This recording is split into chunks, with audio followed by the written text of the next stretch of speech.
Need to add a PDF to NotebookLM? Here's a quick walkthrough. Start by creating a new notebook.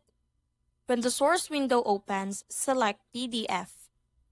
Browse your computer and choose the PDF file you'd like to upload.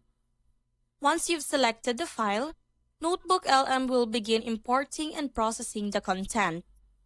Depending on the size of the document, this may take a few moments. After the PDF has been added as a source, you're ready to start exploring the information inside. Try asking questions about the document, generate summaries, create flashcards, or identify key insights. NotebookLM will use the content from your PDF to provide answers and analysis based on the information in the file. And that's it. You've successfully uploaded a PDF to NotebookLM and can now use it as a source for your AI-powered research and notes. Thanks for watching!